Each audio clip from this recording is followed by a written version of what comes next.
lot of you might not like what I'm about to say, but miga na la cuista. You kiss your mother with that mouth? Because if you couldn't already tell, I just got back from watching the live-action Lilo and Stitch movie, and I'm really torn apart with how I feel about this movie. To be honest with you, the movie is very flawed. It's broken, but it's still good. Yeah.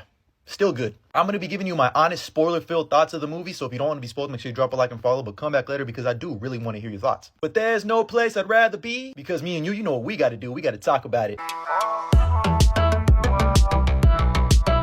And you know me, I keep it 8 more than 92 with you. I'm always going to keep it real and honest. And to be honest with you, for me personally, this movie is a huge mixed bag. And let me just get this out of the way because I'm pretty sure everybody knows this, but it's not even close to being as good as the original animated film. And also, let me preface this with the fact that I have a very complicated relationship with live action remakes because it's a tricky thing to try to justify their existence. I feel like really the only 2 reasons you make a live action remake is to see, hey, what would this look like in live action? Also, we already know this movie's beloved. It's going to make a bunch of money regardless, so let's throw it out there and try to make a quick buck. But every now and then you get a live action remake that's pretty damn good. And Lilo and Stitch doesn't fall into that category for me personally. But I don't want to be the glass half empty kind of guy. I'm always going to be a glass half full kind of guy. So I'm going to go off with all of my positives first because there are some really good things here. And I got to start off by praising Maya Aloha. She is just so damn adorable. And for this to be her first ever role, she kills it. She perfectly captures the essence of Lilo while also bringing her own little style to it. And I will defend her with my life. She's a star and I can't wait to see what she does next. Obviously, Chris Sanders, almost 30 years later, still has it as Stitch. He just has the perfect voice for Stitch. He is the Kevin Conroy of Stitch.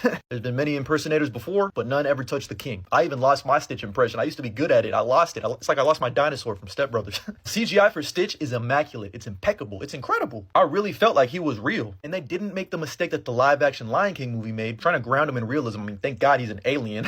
So they have nothing really to work with. So they're like, we have to make him like he was in the cartoon. So that's always a positive because he keeps all of the performances of those quick expressions that we all know and love from Stitch. And they're the main characters. If they don't work, this movie doesn't work. And thankfully, for the most part, it works. I got to give a quick shout out to Sydney Agudong, who plays Nani. I thought she was pretty solid. She delivered a lot more emotional punches with her relationship with Lilo. Nani being a baddie transcends mediums. It doesn't matter if it's live action or animated. And also, this movie just made me want to go back to Hawaii again. I love Hawaii. And finally, Billy Magnuson and Zach Galifianakis as Pleakley and Jumba are actually pretty damn funny. I like them. Kind of hit or miss. We'll get into that into the negative section, but for the most part, I thought they were okay. But now on to the negatives, and I'm going to try to be as nice as possible.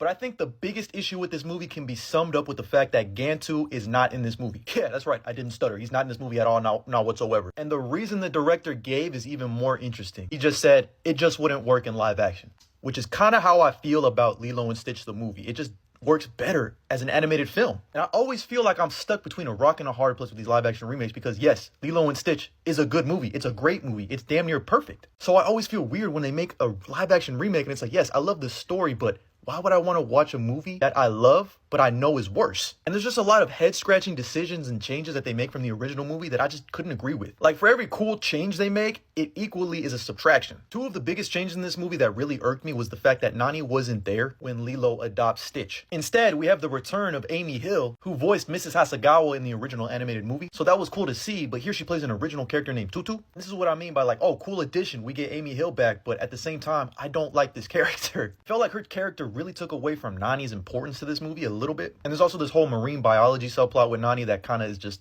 there for some reason. And in the end, Tutu ends up being like the Deus Ex Machina of everything being okay. And it's like, well, if she lived next door the whole time, why wouldn't you have already done that?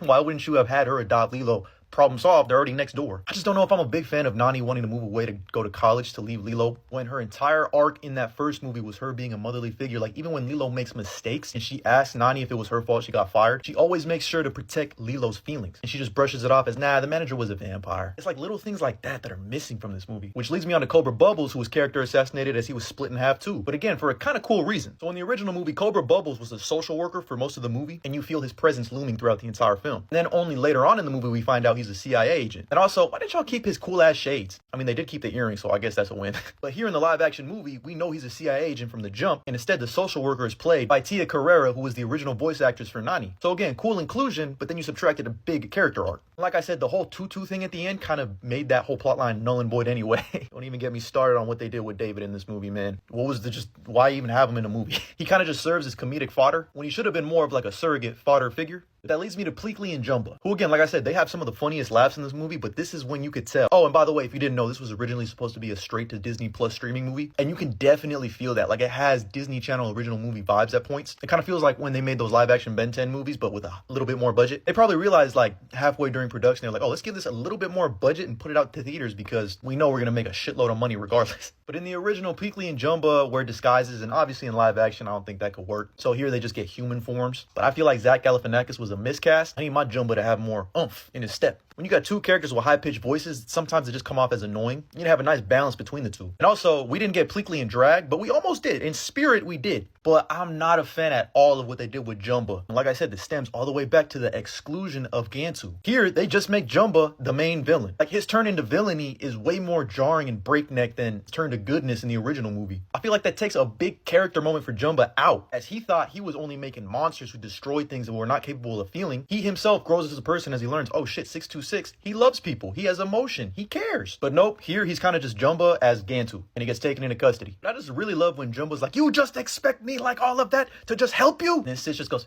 It's fine, we'll get her. It's just those little details in the animated movie that make it fit, more color. I mean, just take a look at the Hawaiian roller coaster ride scene. This basically tells you why this should not have been made in live action. It just works better in an animated medium. Oh yeah, I almost forgot to mention, this ain't a real critique, but they didn't even have Lilo throwing hands, getting on top of Myrtle, and grounding and pounding like this is a UFC championship fight. We did not get this scene.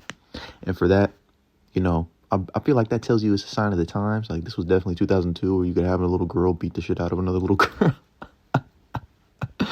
Yo, this would have been so funny to see in live action. Again, this is just my feelings personally. If you ended up loving the Lilo and Stitch live action movie, I'm happy for you. My fiance liked it, and after talking to her a little bit about it, you know, I was in a bad mood yesterday when I watched it. I'm not gonna lie to you. I was a little bit more cynical after watching it, but in having some conversations and thinking about it a little bit more, I think it's fine. Like, it's just there. It exists. I don't think it justifies its existence personally. When I eventually have my son, I'm gonna show him the animated movie and ignore this movie's existence. But I hope everyone that was a part of this production, the actors, artists, and filmmakers, all continue having successful careers. I can't wait to see what they do next, because there's a lot of potential from this cast of crew. I just really hope they don't make a sequel. And if they do, just make it different. Just do something completely new. And actually start off with having this being a theater release in mind, not having it switched midway through production. Because you can definitely feel the budget constraints at times. And I know the comments I'm going to get, grown men talking about Lilo and Stitch. Like, dog, I grew up with this movie. This is to me, Lilo and Stitch is almost as perfect as you can get. I just don't understand why we're trying to remake movies that are great. Almost perfect. Remake older Disney movies like The Black Cauldron or some shit. Something that you know you can improve upon. You can improve upon Lilo and Stitch because, in my opinion,